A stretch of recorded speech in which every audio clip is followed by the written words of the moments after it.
Magandang araw sa inyo mga tol, sa mga solid ka DDS. Tungkol pa rin dito sa kumakalat na napanood ko rin ito sa balita kagabi, kahapon na yung pamimigay ng 100 piso para sa kapalit ang pagperma para dun sa charter change na gustong ipatupad ng Kongreso. Tambaluslos. Ito mga kababayan, para sa akin, kung may ang sinasabi nila ayuda, kung may pinapapermahan sa inyo, binigyan kayo ng pera, kahit magkano pa yan, 10,000, 1,000, 100, huwag kayong basta-basta pipirma. Ang pera po ay madaling mawala, madaling maubos. Pero ang hatid ng gustong gawin ng Kongreso na ito, hindi naman lahat.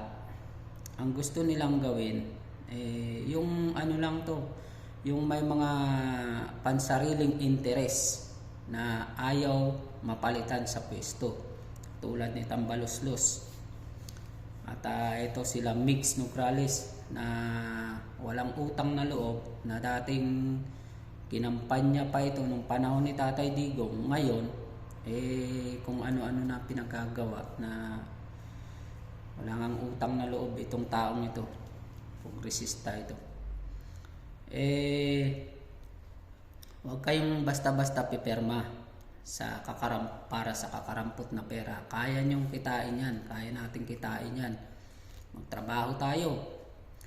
Ang kapalit niyan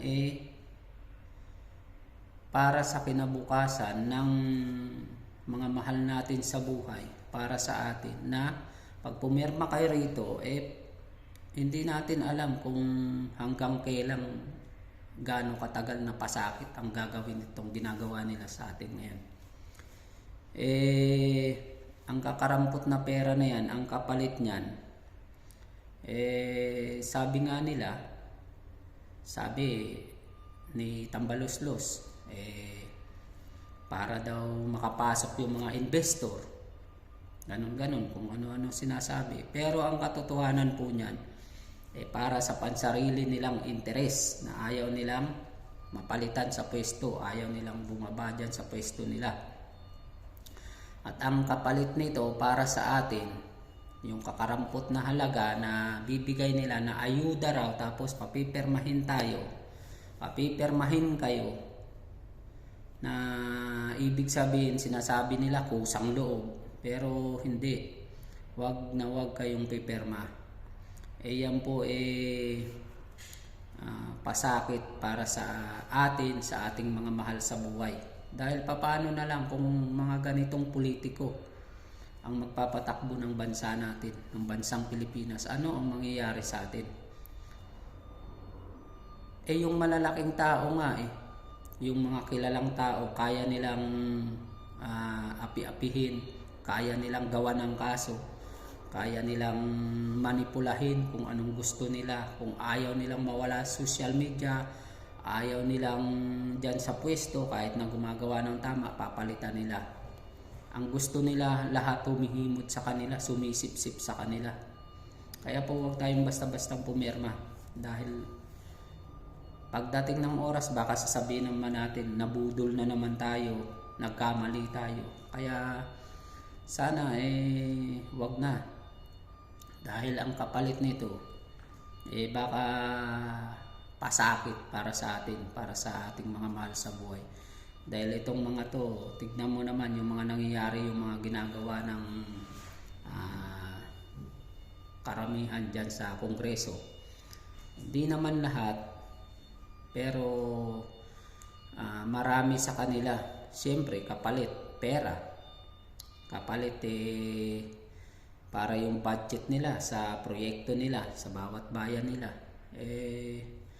Yan, si Pulong Duterte, nagsalita na nga na tama naman sinabi niya. Siya, hindi niya kaya magutom. Kasi may trabaho siya, sumasahod siya.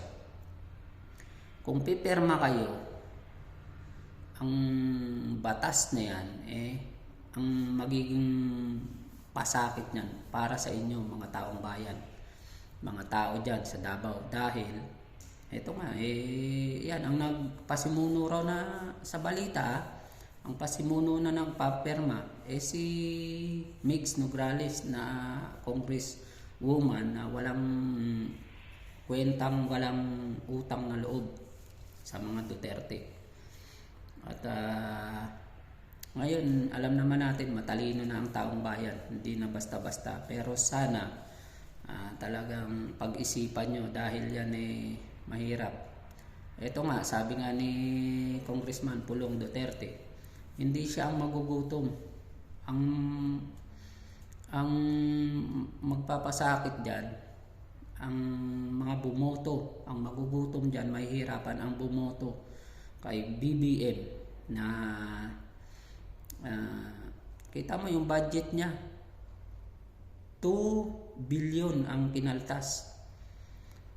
Ang binigay na lang sa budget niya kay Pulong Duterte 500 million na lang, kalahating bilyon peso. Ang 2 bilyon tinapyas kasi nga hindi siya sumang-ayon hindi siya sumang-ayon diyan sa gusto ni Tambaloslos.